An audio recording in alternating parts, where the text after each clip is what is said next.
I am so excited as we continue to dive in together into the genius of Jesus. And one of the things I want to remind you of is that every time we unlock one of these strokes of genius in the life of Jesus, we begin to get a deep and profound insight to the genius that is waiting to be unlocked inside of us. Now today I want to talk to you specifically about the genius of the good. It must have been somewhere around fourth grade where I was introduced in school to situational ethics and the whole dynamic of having to choose between two unimaginable choices. Usually it wasn't having two good choices that were pitted against each other, but really two bad choices, two choices that, given other options, you would never make. Like, for instance, this seems to be like one of the classic ones. If you and a group of your friends were suddenly stranded somewhere, like the Andes, and you couldn't survive because you didn't have enough food or you didn't have any food, and so you had to come to an ethical choice. Do you choose to eat one of your friends and survive, or do you choose to together die of starvation? And I remember later, as I was growing up, there was a lot of controversy around the conversations around situational ethics. And especially, by the way, when I became a person of faith, I began realizing that for many people of faith, the whole idea of situational ethics seemed untenable. It was just wrong to think that ethics would ever be situational. Because when you're a person of faith, when you believe in the scriptures, when you base your life on the Bible, shouldn't everything be black and white? Shouldn't everything be clear? It's either right or wrong. It's good or evil. And I think this is one of the interesting intersections in the practicality of faith and action, of our intellectual acknowledgement of truth and our practical application of truth. Sometimes they just don't fit well in the same room. Because most of life is actually some dynamic of situational ethics. You have to choose between sometimes undesirable options. And we really do not live in an ideal world where it's so clear that something is right and something is wrong. Now there are some people where everything is absolutely clear to them. Everything is black and white. Everything is clearly right and wrong. And there's a part of me that really envies those people because life is so simple for them. It's just so clear to them all the time. I'm not one of those people. The universe really isn't black and white to me. It's an interesting, fascinating array of shades of gray and of endless combinations where right and wrong are infused together and good and evil are infused in some very, very complex way. And you're having to make choices that in many ways reveal your deepest value systems, and sometimes they surprise yourself. But what I want to really focus on today is this beautiful stroke of genius that Jesus brings to us, that he begins to give us a new way of seeing the world rather than right and wrong. He begins to teach us the genius of the good. I think most of us, if we are followers of Jesus and if we have a deep faith in God, we try to do the right thing. I mean, I think it's just a part of the basic moral compass of people of faith. You try to do the right thing, but so many times in life, doing the right thing can be so challenging to understand or to figure out.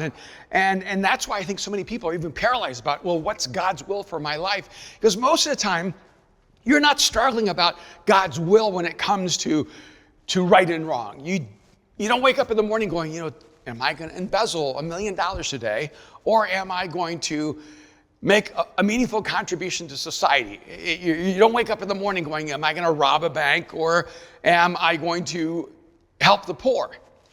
Most of our choices are not quite that black and white. Most of our choices are frankly, hopefully, choosing between the good and the good, or a right and a right, and having to figure out which right is the right for you, and which good is the best good that you should be doing. And yet what you find is that there's an interesting delineation between the mind of a person who's religious and a person who actually thinks at a more profound and higher level when they're profoundly spiritual. Because Jesus was having to deal with people who used the right as a weapon against doing the good. And that's the real danger that I want us to press into today. And that's where Jesus really exercised his genius. He was able to slice between the right and the good, and to reveal, to expose those who would use doing the right thing as a way of avoiding doing the good thing. In Matthew chapter 12, beginning in verse 1, Jesus ends up having a conversation once again with the religious leaders. And of course, there's a context for this moment. It says, at that time, Jesus went through the grain fields on the Sabbath. His disciples were hungry and began to pick some heads of grain and eat them. When the Pharisees saw this, they said to him, look, your disciples are doing what is unlawful on the Sabbath. He answered, haven't you read what David did when he and his companions were hungry? He entered the house of God, and he and his companions ate the consecrated bread, which was not lawful for them to do, but only for the priests. Or haven't you read in the law that the priests on the Sabbath duty of the temple desecrate the Sabbath and yet are innocent? I tell you that something greater than the temple is here. If you had known what these words mean, I desire mercy, not sacrifice, you would not have condemned the innocent.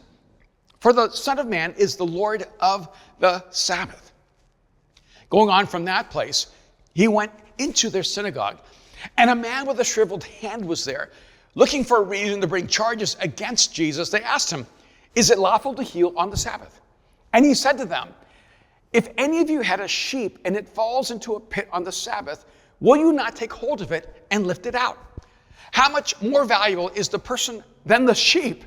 Therefore, it is lawful to do good on the Sabbath. That's the key phrase. It is lawful to do good. And then he said to the man, stretch out your hand. So he stretched it out, and it was completely restored, just as sound as the other. But the Pharisees went out and plotted how they might kill Jesus. Now, if you take verse 14 and take it completely out of context, that here the Pharisees were so incensed, they were at the end of themselves. They just could not take any more of Jesus, that they began to plot to kill him. You would think the scenario right before this must have been horrific. I mean, what did Jesus do to cause others to have such disdain and vitriol toward him? What did Jesus say? What did he force them to face that would cause them to want to kill him? And yet what we find is that what actually incited such violence within their own hearts was that Jesus was exposing their commitment to do the right as the condemnation of their unwillingness to do the good.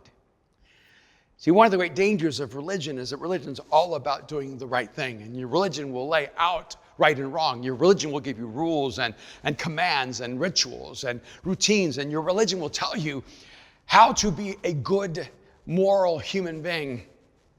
And ironically, if you do all the right things, you are absolved from ever doing the good thing. And that's one of the great dangers that Jesus exposes in this moment. I mean, can you imagine here Jesus' disciples, and they're eating some of the grain, and they're accused of violating the Sabbath. And every Hebrew understood that the Sabbath was holy, that the Sabbath was established by God, and on the Sabbath you're supposed to honor your worship of God. And somehow this respect for the Sabbath was actually turned upside down as a way of excusing themselves from ever doing what God would do on the Sabbath. And so Jesus begins pressing them into their own history and saying, isn't it interesting that King David and even the priests, they understood that it wasn't really about right and wrong. It was that there's a higher principle here. And remember, whenever the Bible ties stories together, especially here like in Matthew 12, what you find is that there's a story about the Sabbath and then a story about a man with a shriveled hand. Now, these stories are connected together because Matthew wants you to understand that Jesus is trying to drive a principle to destroy a false view of what God expects and desires of our lives. And so all the teachers of the law would tell people what God wants from you on this day is for you to act this way. And if you do these things on the Sabbath, you will be holy and you will honor God's intention. And what Jesus is saying, you've got it all wrong because God doesn't care about you following all the right steps and keeping all the rules in place. What God wants you to do is to have a transformation of your own intention and begin to live your life to do the most good possible. So the moment this man with the shriveled hand shows up, this is driving this moment of genius that Jesus is laying out to the Pharisees. And he says, now let's go back. Is it right to heal this man on the Sabbath? I mean, that's the question they would ask Jesus. It's crazy. If you think about it, they're asking God, is it all right? Is it right? Is it ethical? Is it good for you to do good on the day that honors you? See, the idea that you could ever honor God on any day, whether it's the Sabbath or not, the idea that you could honor God on any day by keeping the rules rather than doing the good is insane. I mean, it is absolutely incredulous to think that any expression of faith would ever reflect God well when we use our religion as an excuse to be blind to the needs of humanity. It seems like such a simple question. Is it right to heal this man on the Sabbath? And when Jesus heals him, his answer is, it is always right to do the good. And so he changes the compass that would guide our lives. He says, stop asking the question about right and wrong. This is the lowest level of thinking. You need to ask the question about the good. And if you can ask the question, what's the most good I can do? If you can ask yourself the question, what is the good that is in front of me that I can actually take a hold of? You will actually change the entire dynamic of the compass that guides your life. Man, living your life always trying to do the right thing is exhausting. And it's also unrewarding. I remember when I was new in my faith, and there were so many things in my life that had to change. I mean, so many areas of my life that were not reflective of the character that God wanted me to have. And I can tell you that I spent almost no time ever thinking about how to get rid of sin in my life. In fact, I was always so astonished that the Christians love talking about sin so much. And you know, just even from a psychological perspective, you tend to do what you focus on. And so if you're always focused on sin, I can tell you what you're going to do is sin. And if you're always focused on a particular sin, you're going to always be in that space, in that experience. And people would ask me, because very quickly in my spiritual journey, I just began to change so much. And there was this radical transformation in my life. And then when people come to me and say, how did you stop doing that? Or how did you break free from that particular habit or addiction or stronghold in your life? And I would look back and realize, I just ran out of time. They go, what? I said, I just got so busy doing the good that I ran out of time to do the destructive. I ran out of time to do the wrong. See, the best way to stop doing things that are destroying your life and destroying the lives of everyone around you is to fill your time with doing all the good you can. And it is exactly right. You end up hitting whatever you focus on. You end up hitting whatever you target. And you know, it's always funny to me how when we're teaching our children how to ride a bike and they're near a tree or a post, our instinct is, watch out for that tree. And that's almost a guarantee they're going to hit that tree, because they probably didn't even see the tree because they were trying so hard just to kind of to manage the steering wheel. And the moment we say, look out for that tree, they look at the tree and they go right at it. And most of us spend our lives looking at the target we do not want to hit. And what Jesus is telling us is, you're aiming at the wrong target. If you keep looking at the target of right and wrong, you're always going to be living at the lowest level of thinking. You need to be looking at the target of how to do the most good. as we begin to reflect God best. Not when we're, quote, doing the right thing, because so oftentimes that's incredibly self-indulgent. That's why it's called self-righteousness. Because even there, when we're doing the right thing, it's about us being right. But when you start focusing on doing the good thing, you're no longer focused on your own personal morality or your own personal standards, your own personal development. You're now focused on the good that you're doing in the world, the good you're doing for others. And let me tell you, when you begin to give your life for the good, it's amazing how the good changes you. It's the way the story began, by the way. It's all of Genesis chapter 1. When God creates, after every movement that we call a day, God said, and it was good, and it was good, and it was good, and it was good. See, I think if legalists wrote it, if religionists wrote Genesis chapter 1, they would have said, and it was right, and it was right, and it was right, and it was right. See, God wasn't shooting for being right. God was shooting for creating the good. And everything was good. When he created us, he didn't say, oh, and it was so right. He said it was very, very good. And I think a part of the dilemma, even in our modern language, is that we've confused good as something that's secondary to great. Jim Collins wrote an amazing book, From Good to Great, and he talked really about sustained excellence in companies. And because of that book, though, it's seen almost as if good is at one level and great is at a different level. But you see, being great is really about achievement, but being good is about essence. Because Genesis chapter 1, if it was about achievement, it should have said, and it was great. God should have said, it was spectacular. I mean, it was incredible. It was awesome. I just can't even believe what I've created. The superlatives would have just been endless to describe what God had done. And it's so understated, and it was good. And in fact, if we put it in the context of our modern use of language, it's really not much of a compliment. And it was good.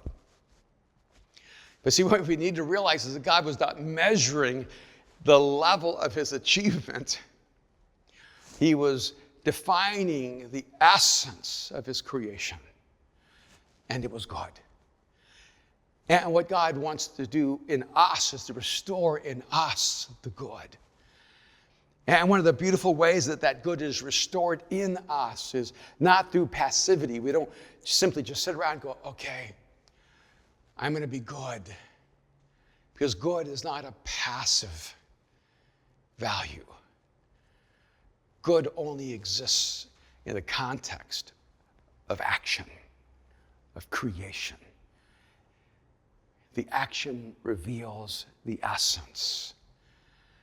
And if God's desire for us is for us to be good, to be an expression of the good, then that expression is fulfilled when we begin to live our lives by doing the highest good. I thought about that sort of iconic story in 1 Kings 13 around Solomon, who the Bible describes as the wisest man who ever lived. And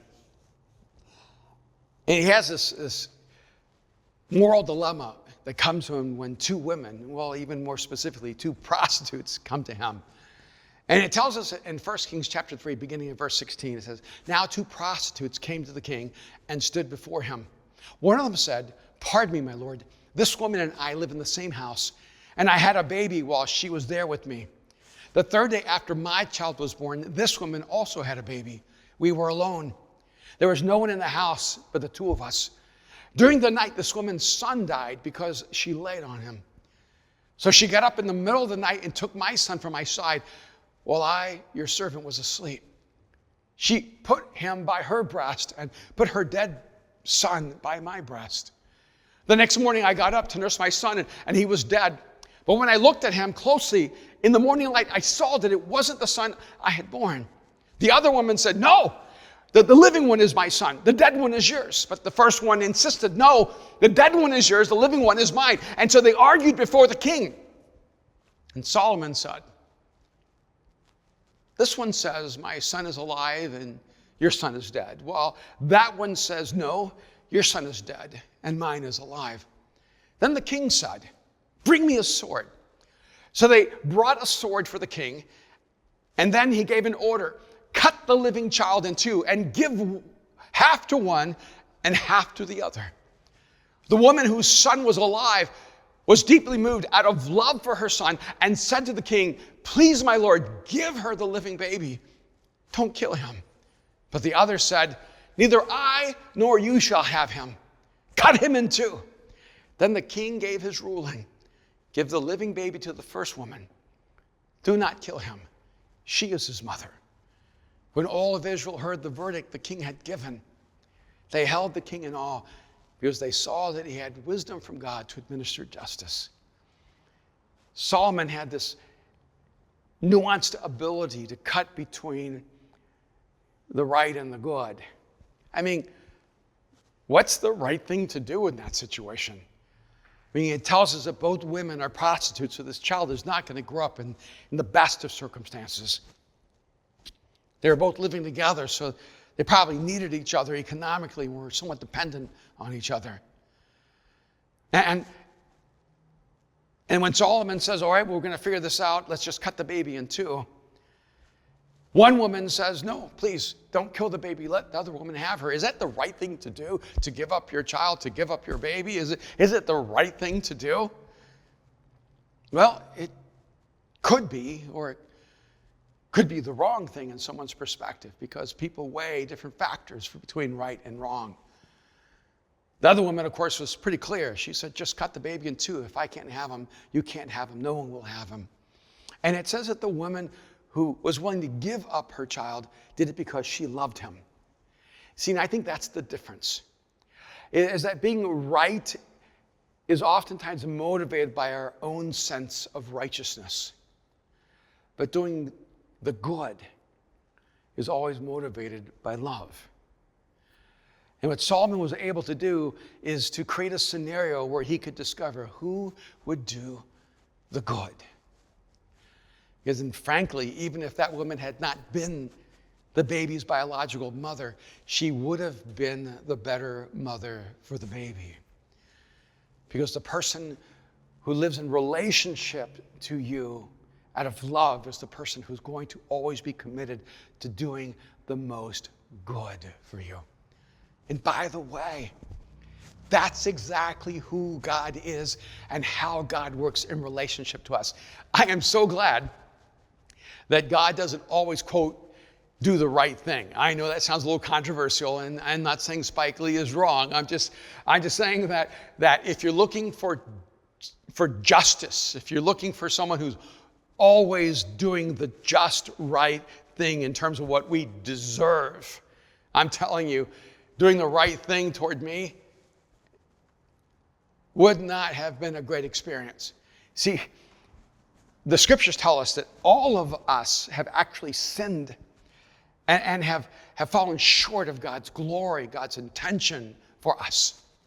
That all of us fall beneath God's standard of what he created humanity to become. You know what the just thing to do? In fact, the scripture shows the just thing would be for God to just give up on all of us and to never bring us into a relationship with himself. That in that sense, that would be like the right thing to do.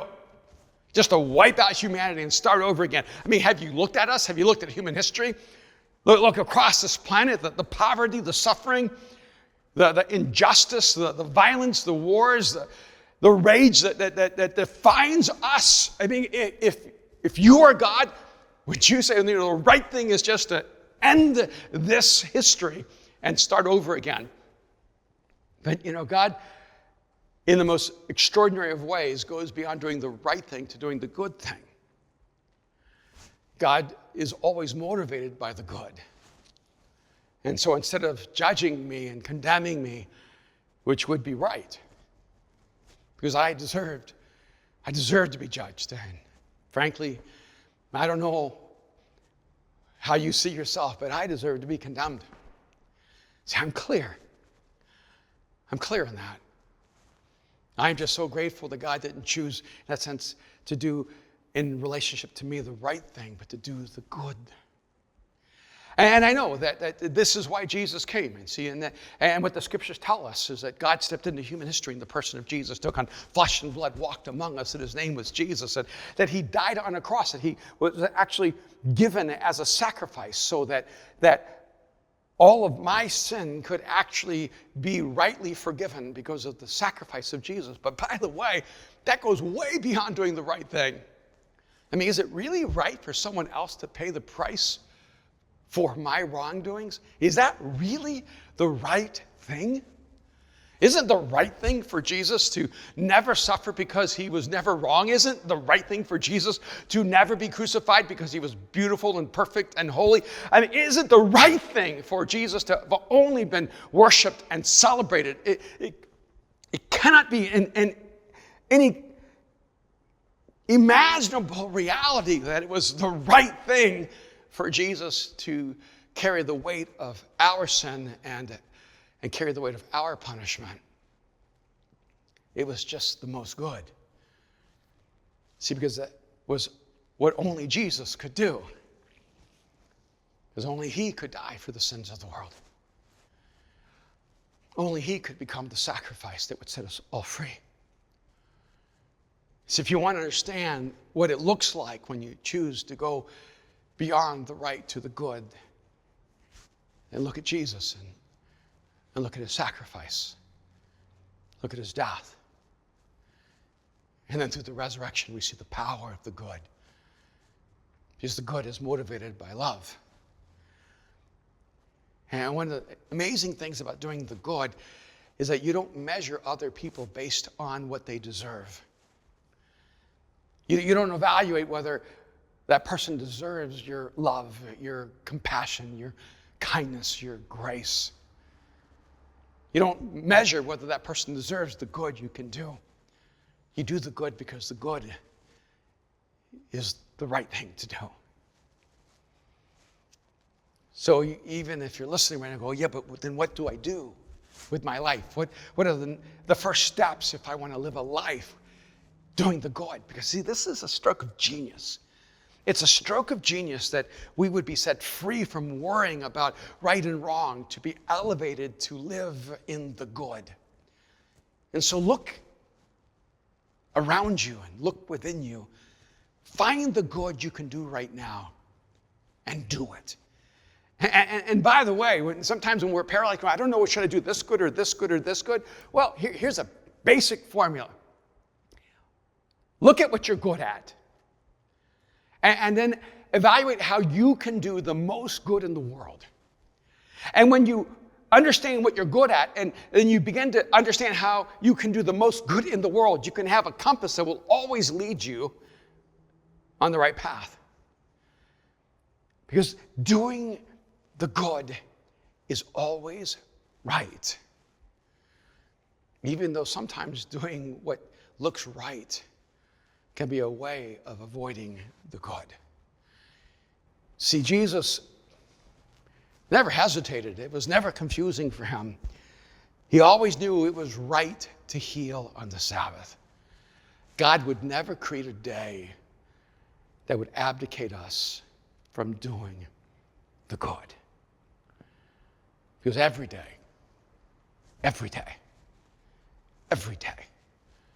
is a day we are alive to do good. And if you're still breathing, if you still can hear the sound of my voice, it doesn't matter where you are, what you've been through, how broken you are, how much you've messed up, how many times you've failed, what other people say about you. What I know about you is this: you are created by God to do the good. And when you begin to live your life for the good, you start looking like a genius. Because you move out of the lowest level of thinking, is this the right or the wrong thing? You ask the question, how can I do the most good? And when you do the good, you reflect the God who is good. The Israelites would declare the Shema. They would say, "Hear, O Israel, the Lord our God, the Lord is one." And one of the core declarations of the Hebrew people is the Lord is good. That God is good. This is his essence. That everything God does is an act of the good. That everything God creates is infused with the good. And when you are connected to Jesus, when you enter into a relationship with him, the God who is good dwells within you. And all of that goodness now dwells in you. So stir up the good and move in the good and begin to live in the good that God created you to do. When you begin to live for the good, you just begin to change the entire essence of your world. When you begin to live doing the good, it changes everything in your life. It changes your marriage, it changes your children, it changes the way you work with your employees and your employer. When you begin to live your life doing the most good, you start creating a better world. So if you find yourself in a challenging situation, you find yourself in a complex scenario where you're not sure what to do, and just realize in life we're going to make a lot of mistakes. We're going to do some things that we'll look back and go, yeah, that was the right thing. And we'll do some other things and go, yeah, that wasn't the right thing. Maybe that was the wrong thing. And so don't look back on your life going, well, was that decision right? And was that decision wrong? Was that decision right? And was that decision wrong? Look back on your life and ask yourself, was that decision good? And I'm telling you, when you know you've lived your life to create the good, you will live without regret. Because when you do the good, you reflect God. And maybe you're listening right now and you know you've got a lot of things wrong. You know that you're in a place where you just desperately need God to help you. See, I think sometimes we're afraid to turn to God because we're not sure if God's going to, well, quote, do the right thing. Because the right thing would be, well, to condemn us, to judge us, to not be for us. But God always does the good thing. See, God is for you. He loves you. He cares about you. He wants you to be in relationship with him. And God who is holy and God who is perfect and God who always does the right thing, because he always does the good thing. And 2,000 years ago, God stepped into human history in the person of Jesus to do the good that we desperately needed. And right now, you may be listening, and what you need is you need to receive the good that Jesus has done for you. Maybe it finally makes sense that Jesus died on the cross so that you could be forgiven and you could be free. Maybe it finally makes sense that what your soul's been longing for is a relationship with the God who created you. Maybe it finally makes sense that God is what we call God when we're searching for him, but Jesus is what we call God when we realize he's been searching for us. And right now, I want you to know that Jesus is exactly where you are. And he's inviting you into a relationship with him. And I want to invite you right now just to cross the line of faith and open up your life to him. And to choose this moment for the God who is good to take your life and bring his goodness to you so that you can live a life where you're always doing the good as an expression of who he is. If you're in this moment and you're ready to trust Jesus with your life, I want to just invite you just to pray this simple prayer right now. Jesus, I give you my life. Right now, just wherever you are, just pause and whisper to him, Jesus, I give you my life. Because when you invite Jesus into your life, he comes to live within you and he will never leave you or forsake you. So the moment you say, Jesus, I give you my life, what happens is that Jesus comes and gives you his life. Yeah, there's a genius that only Jesus brings, and I love unwrapping the genius of Jesus, because every time we can step into the genius of Jesus, we begin to discover the genius that makes us most fully our best version of ourselves. Can you imagine beginning to live your life now? Living your life, always moving toward the good. Man, if you choose the good, imagine how good life will be.